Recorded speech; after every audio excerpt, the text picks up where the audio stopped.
All right, this is 2 days after the Indy mini marathon. I was up in Indianapolis on Saturday hanging out with some old cross-country buddies. Actually, a couple of the guys I hadn't seen in about 26 years. So we had a good time. And if you watched the previous video, you would have seen us kind of goofing around a little bit. But yeah, it was an awesome race. I did exactly what I was hoping and expecting to do. I ran a 1:14:33, which is a 5:41 mile pace.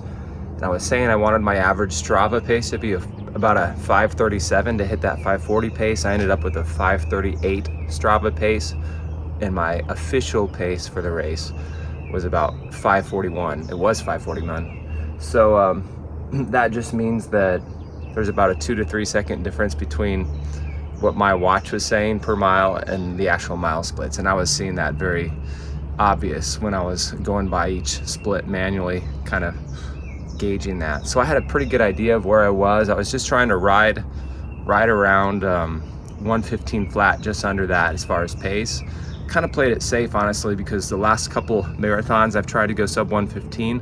I got 1:15:01 and 1:15:03, and so this time I wanted to make sure that I got under 1:15. I didn't want to blow up at the end, and so I was just hitting those splits almost robotically. It felt very comfortable most of the race, which means maybe I could have pushed harder, but I didn't want to again push more than I needed to and then blow up at the end and miss that time once again. So very good. I think most of my mile splits were within 3 seconds of each other. I had one that was a little bit out of that range. Most of my mile splits on my Strava were 5:37 to 5:40. Like they were all 5:37 to 5:40, except 1 mile I was 5:35. So again, very consistent, robotic. A little warm that day, a little windy. It was in the mid 60s, but again, heat acclimation from living and running in Florida made that not as big of a deal. Obviously, I think for a perfect condition of 45 to 50 degrees, I probably would have ran considerably faster, but I am thrilled with that. I was second for the Masters category, which actually won me some prize money, $300 of prize money, which I wasn't expecting. I didn't even think to look into that. So that was a nice little surprise. And then I was 42nd overall, and there were over 15,000 runners in that event, at that event, excuse me. So again, very happy with the race, thrilled to get that sub 75 out of the way and move on to some other things.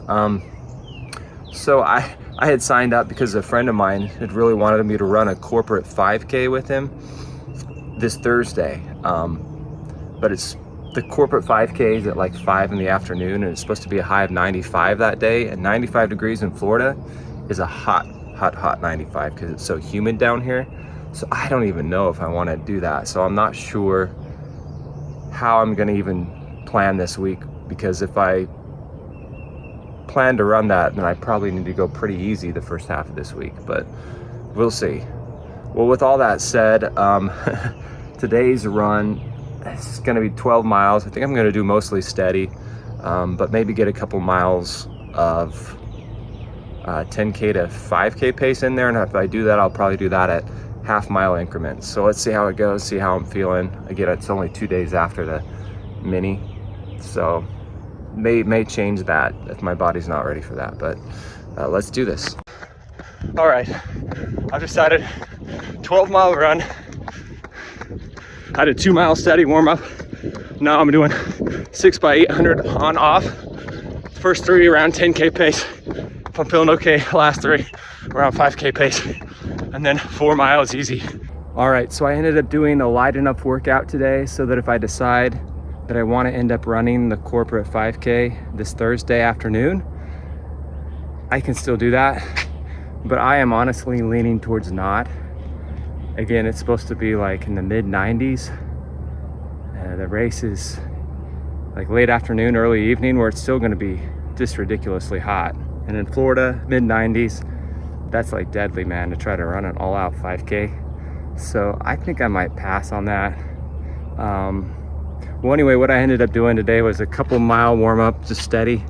And then I did a 6x800 on off at 10K to 5K pace, just slightly slower than my 10K pace and slightly slower than my 5K. I think my splits were for the 800s 245, 247, 245, and then for the 5K-ish ones, it was 239, 239, 239. Felt fine.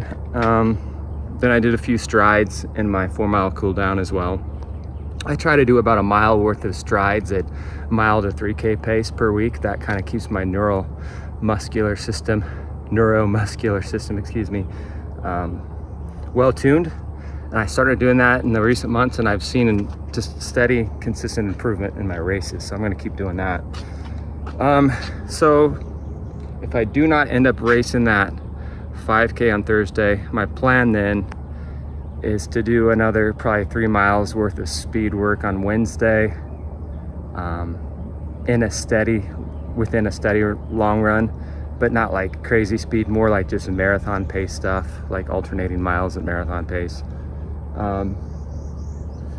Then take a couple days light, and I had signed up for a 5K this Saturday morning called Food for the Hungry, I think, or something like that.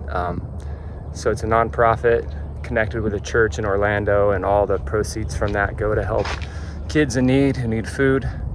And last year I did it and won it and just really enjoyed it, and want to come back and race it again. It's a really flat and fast course, so I'm gonna try and go sub 16 on it. I would love to get a sub 16 in the books. I've done a sub 16 quote unquote like on my Strava, but that's not official, but like in a training run. But I'd like to do one in an official race. But yeah, felt good. A couple days after the Indy Mini, legs are fine.